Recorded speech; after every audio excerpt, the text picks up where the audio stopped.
Kalau dulu yang punya production sharing contract, the best in the world is Indonesia. Kebijakan energinya itu menurut saya terlalu banyak orang membisikkan ngasih mimpi sama Pak Jokowi. Sekarang banyak peraturan dirubah kata di streamline. Jadi kita nggak perlu minta keputusan menteri, hanya persetujuan menteri. So what's it different? Giant Discovery orang nyari Indonesia Timur. Giant Discovery itu adanya di Prabu Mulih, Pendopo. Nggak dikerjain aja. Cepu aja Exxon. Tunggu aja tuh decline setahun 2 tahun lagi. Dia jual sama dia. Udah banyak yang ngintip itu mau beli. Kita beli Vaiko, kita beli Muara Bakau. Saka rajanya Kalimantan. Tapi kalau bilang size-nya masih besar Indonesia ini. Gue bisa prediksi bisa 2-3 juta barrel per day, mah bisa Indonesia. Asal fokus kerjainnya. Masih ada upside potensial segitu ya? 2 sampai 3 juta ya? Gini ya, yang gampangnya gini. Rokan itu pernah sampai 1 juta barrel per day. Rokan. Ya kan? Berarti kalau kita cari shale oil-nya, that's minimum. Oh ya? Kan iyalah. Orang source-nya aja, ini minyak itu ngalir dari source-nya ke reservoir. 1 juta dia produksi. Nah ini source-nya yang kita hajar. Ya kan? Itu kan logiknya seperti itu. Ya. Makanya lo 3 juta aja masih bisa, asal kita fokus ngerjainnya. Jadi kalau bisa Pertamina itu partner, jangan jadi operator. Itu masalahnya. Ini yang buat kayak divestment. Pernah nggak Pertamina divestment? Nggak pernah. Pernah nggak Pertamina jadi operator partnernya international company? Nggak pernah. Itu kan kenyataan. Pernah nggak ada Pertamina divestment? No. Nggak pernah ada divestment dalam kamusnya Pertamina. Yang bisa ada jadi bicara soalnya, Bos. Iya, makanya. Ya itu masalahnya kan. Nah sekarang kan mau bikin subholding. Subholdingnya mau dibuat IPO atau mau di-divest katanya kan. Kejadian apa nggak? Ya enggak lah. Itu masalahnya sih. Kalau Pak Ari bilang kemarin ya nggak bakal. Siapa yang mau beli situ katanya? Iya. Atau IPO. Kalau IPO kan gini intinya. IPO itu kan berarti waktu kita beli saham, ekspektasinya company-nya akan growing. Ya kan gitu. Ya. Supaya sahamnya naik dong. Ya kan? Tapi sekarang Pertamina lapangannya decline semua. Terus dia mau IPO. Berapa harganya? Kan nggak bakalan orang mau IPO dengan harga yang mahal, pasti murah. Itu masalahnya pemerintah, makanya asal ngomong beli IPO. Ekspektasi berarti nanti saya beli sahamnya, satu saat produksi bisa 3 juta. Nggak mungkin orang turun. Turunnya. Nah ini banyak bunga-bunga, kata-kata bunga sih kalau saya bilang. Itulah yang jadi masalah. Kalau lo ngomong mengenai upstream, and how can win the game kalau you nggak understand the game. Sekarang kata Pak Ari kemarin, tak ada satupun yang profesional di bidang migas katanya di Pertamina sekarang. Ya, kalau Budiman ya agak profesional lah. Di level direksinya ya nggak ada bekas oil and gas direksi ya. Kalau Pak Budiman kan di subholding. Ya. Ya. Nah, yang jadi masalah gini, subholding cannot make decision only hanya di direksi kan gitu. Jadi apapun juga kita bawa ke direksi, dan direksi yang menentukan. Terus kayak Pertamina EP itu kemana masuknya Bang? Di bawah PHE semuanya nanti. Semuanya di bawah PHE? Iya. Jadi itu yang bisa di IPO kan nanti yang udah menghasilkan ini di IPO kan. Nah eksplorasi itu dipikir dipisah, sebenarnya eksplorasi paling gampang untuk di IPO kan daripada yang produksi. Kenapa? Karena there's a future in the exploration. Yes, betul. Ya kan? Itu masalahnya. Waktu Saka itu, kita bisa pinjam uang murah sana itu karena apa? Karena portfolio di belakangnya, eksplorasi dengan pre-development-nya ada beberapa yang jalan. Banyak. Berarti there's a future, dia bilang gitu. Kayak Bangkanai dulu ya? Bangkanai ya, Bangkanai, Muara Bakau. Itu kan semua di belakang kan? Dia siap untuk produksi. Makanya mereka berani ngasih murah. Bond kita itu rate-nya cuma 4,5%. Pertamina tuh 6%, 8%, 7%. Iya. Kamu company sekecil gitu bisa kok. Kenapa? Kan dia lihat ada yang bakal bayar.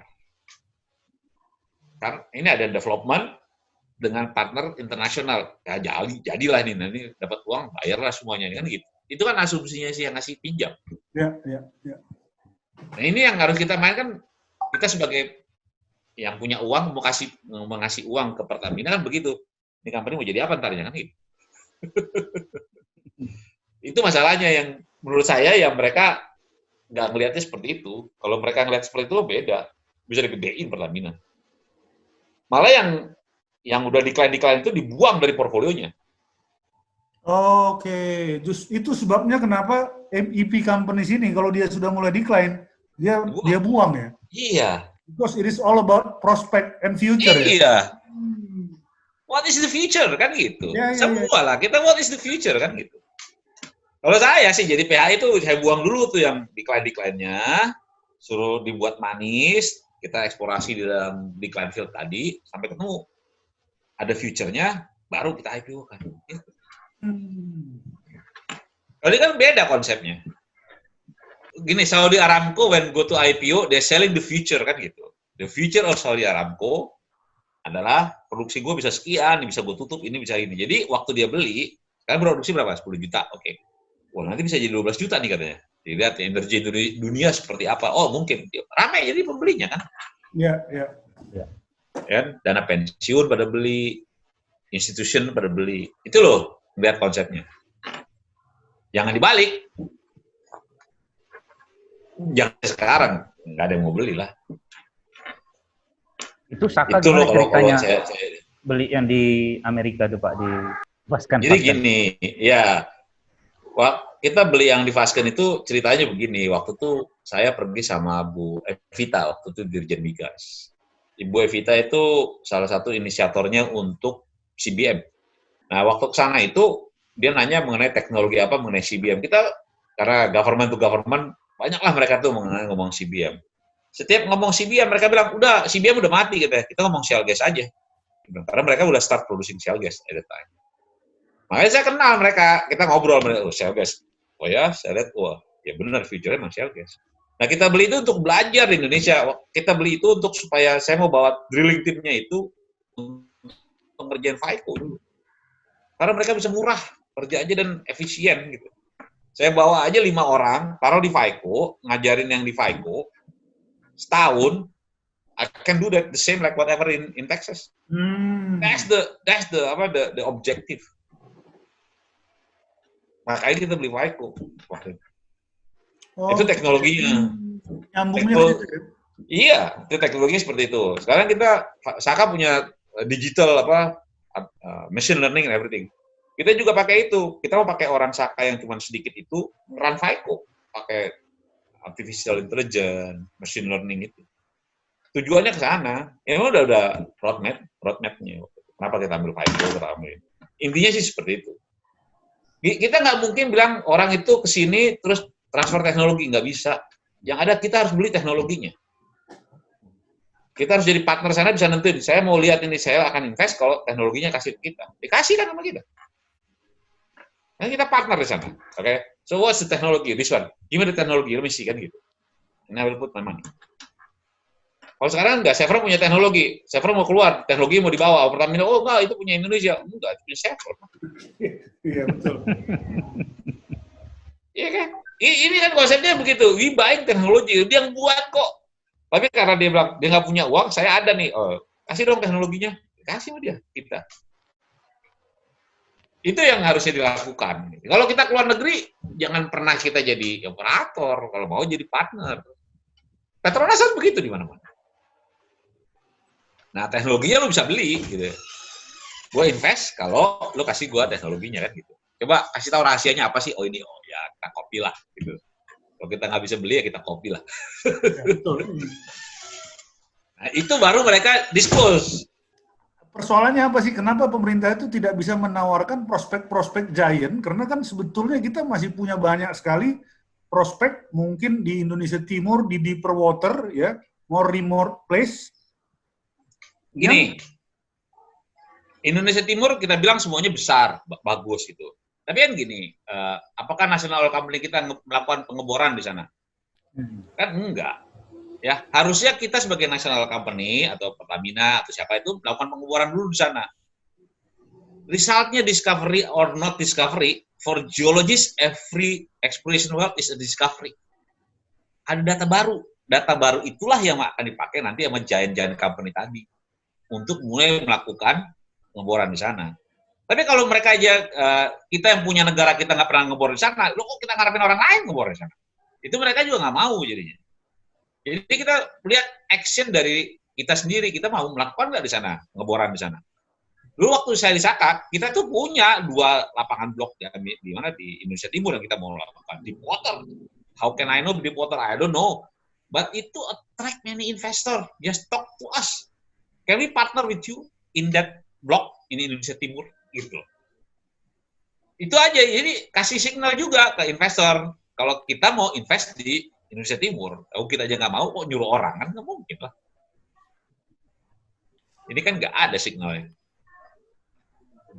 Jadi kira-kira Bang, dalam situasi sekarang ini, kalau kita mau meningkatkan lagi investasi hulu migas datang ke Indonesia ini, kebijakan-kebijakan apa yang sebetulnya harus dilakukan? Karena kelihatannya tanpa adanya investasi baru yang masuk, produksi kita tuh akan terus menurun. Satu, kontrak saintifik, itu kita hormatin. Itu nomor 1. Kedua adalah koordinasi antar departemen yang ada di Indonesia. Jadi, supaya aturannya itu jangan ada yang tabrakan. Misalnya, saya kasih contoh, kapal berbendera asing. Itu di perhubungan laut ada aturannya, di SK Migas ada aturannya. Ya, kita harus pakai bendera asing, di SK Migas ada 3 kali tender, di perhubungan laut ada 3 kali tender. Itu salah satu yang harus dikoordinasikan. Jadi harus ada, misalnya gini ya Pak, tim yang mengcombine atau mengkoordinir supaya aturan itu tidak saling tabrakan. Itu yang paling major. Sebetulnya dengan adanya isu Omnibus Law, itu salah satu yang bisa memperbaiki ini. Karena semua aturan itu ditarik ke pemerintah pusat. Selama ini kan di daerah ada aturan, di setiap departemen ada aturan, setiap kementerian ada aturan. Nah, ini sekarang dengan Omnibus Law, semuanya ditarik ke pemerintah pusat. Itu kita sangat setuju sekali dengan Omnibus, dengan proses tadi. Udah ke arah sana nih, seperti itu. Tapi kan takes time. Kita lihat juga nih kapan ditandatangan Omnibus Law-nya, terus dilihat implementasinya seperti apa. Nah, itu biasanya at least 2-3 tahun mereka lihat dulu nih implementasinya. Baru mereka boleh melihat lagi investasi di Indonesia. Jadi bukan berarti tantangan hari ini, besok nggak datang, enggak. Tapi arah ke sana udah ada, mulai ada perubahan. Nah, itu yang kita harapin. Hanya 2 itu aja kok intinya. Yang lainnya, when there is coming, they will follow the regulation. Oke, kita masuk mengenai ada satu isu yang sekarang memang sedang berkembang di Indonesia ini adalah mengenai masalah habisnya kontrak blok Rokan yang akan diserahkan oleh Pertamina. Nah, yang akan diserahkan ke Pertamina. Kalau menurut Abang nih sebagai praktisi hulu migas ya, bagaimana sebaiknya Rokan ini dikelola supaya depreciation rate-nya itu bisa di-arrest, bisa ditahan laju penurunannya. Kira-kira. Sebetulnya gini kan, namanya semua transisi itu, ini ada newcomers datang, ya. Jadi kebanyakan persepsi gini, orangnya sama, manajemennya aja yang berubah. The key decision-nya itu di manajemen, sebetulnya. Jadi blok-blok kemarin dikasih ke pemerintah, dikasih ke Pertamina, manajemennya yang berubah, orangnya nggak berubah. Tapi dampaknya, decision prosesnya itu berubah, membuat ada perlambatan dalam membuat decision proses, akhirnya decline. Itu masalahnya. Nah, kalau model yang kayak Rokan, yang Giant itu, menurut saya, di divestnya pelan-pelan, jadi mungkin 1 tahun pertama, si Chevron masih melakukan sebagai operator. Terus sampai nanti dalam 5 atau 6 tahun, baru Pertamina jadi full operator. Ya kan? Harusnya seperti itu. Jadi transisi itu Pertamina belajar bagaimana decision prosesnya mereka, field-nya nggak decline. Tapi kalau langsung dikasih, sama aja kayak kita punya mobil nih, tahu nih ada di sana yang rusak sedikit sana sini, kasih aja barang lain, pasti ya mogok lah di jalan. Jadi itu kan kalau dari argumennya Bang Tumbur ini tadi bisa disimpulkan transisinya nggak akan smooth nih, karena tahun depan kan sudah harus diserahkan. Iyalah, nggak akan smooth, pasti. Kecuali dibilang Pertamina masuk dulu 10%, ya kan? 90% si Tapi Chevron. Bukan begitu keputusannya, Bang. Langsung. Ya karena yang ngambil keputusannya nggak ngerti apa yang harus dikerjakan, itu masalahnya kan.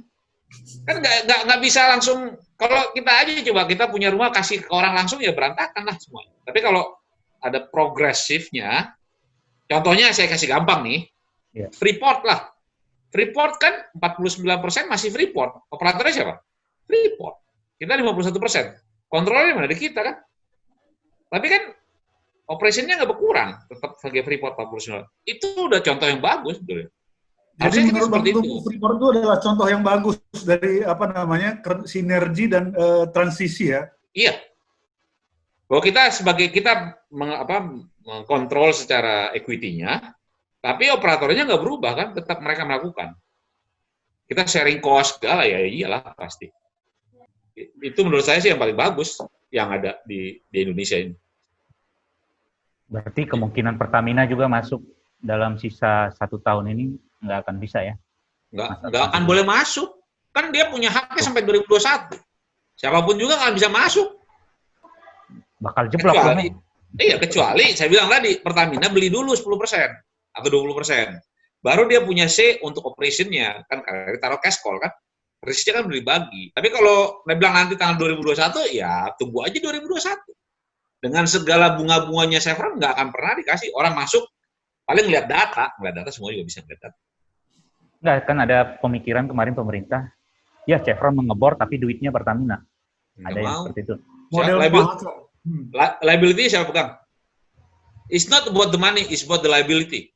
Contohnya nih, kalau dia ngebor blowout kayak di Lapindo, siapa yang mau tanggung jawab? Kan kita nggak ada yang tahu. Namanya juga ada resiko kan. Itu yang makanya kenapa begitu dia masih pegang operatorship, dia pegang. Kenapa? Liability di mereka. Walaupun uangnya dari yang lain kan gitu. Kecuali mau nggak semua liability kasih ke Pertamina. Dan kemudian ada satu lagi, Bang, yang contoh transisi juga, itu di koridor blok, di mana sejak awal Pertamina itu juga sudah mencapai kata sepakat. Beda. Kalau koridor, Pertamina is a partner. Itu bedanya. Jadi dia udah partner di dalam. Segala keputusan itu Pertamina tahu, dan dia taruh cash call. Beda dengan Chevron. Chevron dia bukan partner, dia benar-benar totally outside. Kalau dia partner kan tahu apa yang terjadi. Day-to-day operation-nya apa, dia udah tahu. Cuman dia nggak bisa kontrol operation-nya, kan itu masalahnya. Nah, transisi itu 2026 baru dia ntar mulai kontrol. Tapi karena dia udah partner, ya lebih gampang harusnya. Jadi Bang, kira-kira dengan situasi seperti sekarang ini pun, smooth ya, Pak. Indonesia ini tetap akan mampu menarik investor-investor hulu migas, tapi size-nya itu menurun, jadi junior oil exploration companies gitu ya kira-kira ya. Iya, yang istilah gini, mereka mau high cost high return lah intinya gitu. Ini gambling jadi, benar-benar gambling kan. Saya ini ada blok bagus, diambil, dia bor, ternyata size-nya besar, baru dia tawarin ke yang middle class. Tapi kan sebagai junior company, Bang, financial capacity-nya juga limited dong. Jadi dia nggak akan bisa ngebor misalnya yang $100 juta per well gitu, nggak bisa dong. Enggak lah. Jadi artinya prospek-prospek yang di drill juga prospek-prospek yang size-nya mereka. Iya. Itu pasti. Kira-kira berapa kisarannya itu sekarang, Bang? 30 juta masih masuk per well? Kalau offshore tuh bisa 10 sampai 20 juta. Offshore. Kalau menurut pengamatan Bang Tumpur, sekarang yang masuk itu kebanyakan apa? Pemain onshore atau offshore sekarang? Yang baru mix. Jadi gini, banyak kan sebetulnya ke offshore. Ya, kenapa? Karena nggak perlu dengan pembebasan lahan, lokal area itu nggak perlu urusannya. Dulu Saka jadi juga karena kita cari offshore. Nggak perlu. Tapi offshore-nya mungkin shallower water gitu, Bang ya? Iya, shallow. Pasti shallow water lah. Yang dekat dengan fasilitas. Yes. Ya, pasti dekat fasilitas, shallow. Itu pasti dikejar sama mereka. Kalau onshore, baru daerah-daerah tertentu onshore yang benar-benar dekat dengan facility. Baru mereka mau. Jadi yang betul-betul frontier itu memang udah nggak dideketin sekarang sama investor ya? Enggak lah. Frontier itu yang mau mengerjakan pasti major atau super major. Atau national company ya. Iya, kalau enggak ya enggak lah. Mungkin ada satu dua lah, tapi private equity itu juga kalau dia yakin ada fasilitas. Jadi intinya mereka develop, bisa apa, ngebor, eksplorasi, develop, langsung komersial. Tangguh tuh 15 tahun, dari discovery sampai komersial kan. Nggak mungkin mereka bisa tunggu. Betul. Pak Tumbur. Nah, Nah, jadi kan sejak tahun lalu tuh SKK semacam membuat target jangka panjang yang kita selalu didengung-dengungkan, itu target 1 juta barel per hari tahun 2030. Menurut Bapak ini realistiskah atau gimana? Bisa tercapai nggak dengan kondisi sekarang, apalagi saat ini tengah pandemi kayak gini? ini kan yang 1 juta barrel itu dapat target segitu dari apa yang ada lapangan existing. Ya. Dengan ada berapa prospek yang menurut SKK dilakukan menghasilkan certain rate production dan akhirnya jadi 1 juta barrel tadi. Sebetulnya yang jadi masalah itu bukan di 1 juta barrelnya. Bagaimana SKK mengencourage itu K3S untuk melakukan kegiatan tadi supaya nyampe 1 juta barrel. SKK kan nggak punya uang. SKK kan sebagai partnernya K3S dari pihak Indonesia. Dia yang harusnya mengencourage si K3S tadi melakukan investasi tadi. Nah, kembali ke K3S-nya. Kalau saya investasi di sini, saya diganggu nggak nanti tiba-tiba ada perubahan ini, ada perubahan ini, ada perubahan ini. Itu yang jadi masalah. Apapun yang didengungkan K3S kembali, SKK kembali ke K3S, yang punya uang K3S, bukan SKK. Yang berinvestasi kan K3S. SKK kan cuma partnernya dari Indonesia Side aja. Jadi kalau mereka bikin target berapapun juga ya tergantung K3S-nya. Kalau memang lancar semua dengan peraturan berarti bisa tercapai. Chance untuk tercapai ada, asal K3S-nya mau ya berinvestasi. Tapi kalau lihat sekarang kan banyak aturan yang belum di-adjust lagi, itu masalahnya. Ya, tapi kan kita lihat kalau discovery kan biasanya, ya ini kita 10 atau 5 tahun terakhir kan tidak ada penemuan yang gede-gede kan, paling kecil itu. Terus sekarang ini tinggal 10 tahun lagi 2030. Apakah... Ya kan dia ngarepin kan dari Masela, satu, Ande-ande lumut yang sudah di-discover tapi belum di-develop. Itu. Kalau untuk dari discovery baru sampai itu nggak akan nyampe. Ya, tapi sempat ya, udah di-discovery tapi belum di-develop. Kenapa belum di-develop? Banyak kendala. Nah, kendala-kendala itu ntar diberesin. Supaya jadi. Gitu. Tadi Bapak awal tadi bilang IOR, itu kan nggak mungkin gitu. Padahal itu salah satu kata SKK gitu. Seperti itu yang dijagokan sebagai dijagokan, diandalkan. Bukan kamu produksi kita, Pak. Gimana kira-kira, Bang? Gini, EOR itu chance-nya lebih kecil daripada eksplorasi. Itu karena saya geologis. Itu menurut saya ya. Kita contohnya saya gampang nih. Kita lihat aja si Chevron yang melakukan EOR water flood atau steam flood di mana? Di Duri. Di Rokan, di Duri. Rokan. Takes how many years? 15 years. Dari awal sampai akhirnya fully develop. Jadi nggak cepet. Harusnya EOR itu waktu kita mengajukan POD dari awal itu udah harus ada proses EOR-nya kapan mau dimulainya. Jadi bukan lapangannya sudah decline baru mau EOR. Udah nggak ada energinya lagi. Di tempat lain itu waktu POD itu udah mengajukan ini loh kalau kita POD waktu sudah mau decline ini EOR-nya seperti ini. Jadi waktu energinya di reservoir masih ada, dia bisa melakukan EOR. Tapi kalau udah fully decline baru dia mau melakukan EOR, chance-nya kecil sekali untuk sukses. Itu masalahnya. Tapi kalau dari awal, dia udah bilang, nih, kita lapangan ini, kita akan kelola seperti ini, sampai seperti ini, POD-nya, EOR-nya nanti tahun sekian nih kita mulai. Nah, itu pasti chance of success lebih besar daripada kalau yang udah fully decline. Kan lapangannya udah decline. Sekarang kita mau EOR. It's too late. Itu yang chance suksesnya akan kecil sekali kemungkinan. Di bawah 5%. Artinya secara umum, Bang Tumbur ini berpendapat bahwa program EOR itu akan sulit untuk mengangkat produksi minyak Indonesia ya? Iya, kalau saya, personally. Oke Bang, kita sekarang masuk ke dalam role Abang sebagai mantan chairman IPA ya. Jadi kira-kira kita ingin tahu nih Bang, kira-kira kan banyak cerita-cerita beredar di luar kenapa sampai Abang itu cut sebelum waktunya itu sebetulnya gimana sih ceritanya, Bang? Sebenarnya gini, jadi IPA itu membership-nya bukan perorangan. Membership-nya itu adalah company. Ya.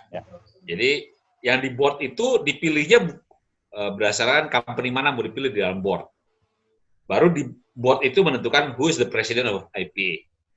Di board tadi ya. Board ditentukan oleh anggotanya untuk duduk di board. Ya dipilih company. Baru dalam board itu dipilih presiden. Nah, kebetulan waktu itu saya dari Saka masih menjabat sebagai CEO, makanya saya dipilih jadi presiden IPA oleh board. Kenapa mas sebentar? Karena saya diganti di ada room saya diganti dengan yang lain gitu. Itu yang kenapa saya harus berhenti dari presiden IPA. Karena secara statutory-nya IPA yang bisa menjadi presiden atau board IPA apabila company member-nya adalah board di situ. Kalau saya nggak punya company member yang board member, ya saya nggak bisa jadi presiden. Secara regulasi ya benar, saya harus turun dari IPA presiden. Karena saya sudah bukan membernya dari board membernya, perusahaannya bukan dari board member lagi. Itu. Nah kalau kenapa saya diganti dari sana, saya harus tanya shareholder saya. Harus ke PGN, kenapa saya harus diganti kan? Kalau nanya seperti itu. Oke, kemudian yang terakhir Bang ya, jadi kira-kira kan ini kebijakan-kebijakan hulu migas ini kan banyak sekali bermuara, bukan banyak, mungkin sebagian besar bermuara di kebijakan Kementerian Energi dan Sumber Daya Mineral ya. Nah, kira-kira menurut Abang nih ya, secara sudah melewati beberapa menteri gitu ya dalam perjalanan karir Abang ini, kira-kira role seperti apa sih yang diharapkan dari mereka ini supaya bisa membantu menarik investasi migas kita, Bang? Nah, gini. Jadi, seorang menteri itu adalah tangannya pemerintah. Itu regulator. Regulator itu untuk menarik investor itu adalah dia memberikan koridor untuk investor untuk bermain di negara Indonesia. Maksud bermain itu berinvestasi di Indonesia. Nah, yang mereka siapkan untuk koridornya. Aturan sininya apa, aturan sininya apa. Dan supaya ini menarik. Itu yang harus, the main job-nya itu harusnya. Jangan ikutan untuk urusan operation. Urusan yang istilahnya subsurface, yang lain-lain. Ini investor lebih ngerti dari yang lain-lainnya ini. Mereka hanya buat supaya mereka itu nyaman untuk berinvestasi di Indonesia. Kemarin sempat menterinya bilang, ada keputusan menteri mengenai production dengan lifting harus sama. Terus apalagi itu kemarin? Ada lagi peraturan perubahan-perubahan yang mengenai operation, meter yang harus ada di operator dari pemerintah. That's not their business, itu masalahnya. Akhirnya investornya juga bilang, ini kok mau ngatur operation kita? Kan kita tahu daripada mereka. Tugasnya seorang menteri atau dirjen itu membuat koridor tadi. Nah, kita bisa bermanuver hanya di dalam koridor tadi. Nah, koridor itu perlu diperlebar, dikurangin. Nah, itu inputan dari pemainnya tadi. Tapi yang ngatur itulah ya si ministernya tadi. Gitu. Itu yang harusnya kita lihat, kita jadi senang untuk berinvestasi di Indonesia. Pokoknya jangan ikutan aja untuk operation. Jadi kurang lebih ada kesan semacam over-regulated dong sekarang, atau micromanagement ya? Yes. Micromanagement sama over-regulated itu satu. Kedua, karena dia kementerian teknis, ya mengatur, yang jangan hanya mengatur di dalam kementeriannya aja. Kalau bisa sebagai jembatan untuk kementerian-kementerian yang lain. Ini saya ke Menteri KLH, K3C sendirian ke KLH. Dia cuma dikasih surat doang ke sana. Kementerian Perhubungan dikasih surat, ya ke Perhubungan kita juga. Ya harusnya enggak lah. Menteri teknis ini yang harusnya, saya cuma ketemu dengan Menteri teknis ini, yang masalah itu selesai harusnya. Jangan kita ke setiap kementerian, masa ada 30 kementerian kita datengin, kan enggak. Hanya Kementerian ISDM, kan Kementerian ISDM itu yang menyelaraskan. Nah, itu yang dibuat koridornya. Jadi artinya selama ini industri pun tidak ada semacam induk semang yang dimana bisa dimintain bantuan untuk menembus kesulitan di instansi lain gitu ya, kira-kira Bang? Intinya gini, pokoknya kita bantu Anda kasih surat untuk ke sana gitu. Selanjutnya urusan Anda gitu. Itu yang kita alamin selama ini. Harusnya nggak begitu. Itu yang kita, kalau itu bisa dibuat semua dari satu pintu, itu lebih enak. Tapi jangan satu pintu, ntar kita ke pintu lain lagi ke sana, kan repot juga. Oke Bang Tumbur, terima kasih banyak atas waktunya dan interview yang sudah diberikan. Jadi memang kita harus mengakui bahwa industri hulu migas kita ini memang banyak masalah, investasi menurun, produksi menurun, ya. Bang Tumbur ini secara kurang lebih sudah memberikan kira-kira resepnya seperti apa untuk melakukan perbaikan, dan mudah-mudahan para pembuat kebijakan kita mendengarkan dan mungkin bisa menjadikan masukan-masukan Bang Tumbur ini menjadi sebagai input dalam pembuatan kebijaksananya. Kembali ke Febri. Ya, oke. Jadi terima kasih Pak Tumbur. Jadi demikianlah interview kita saat ini dengan Pak Tumbur Parlindungan. Kami mengucapkan terima kasih.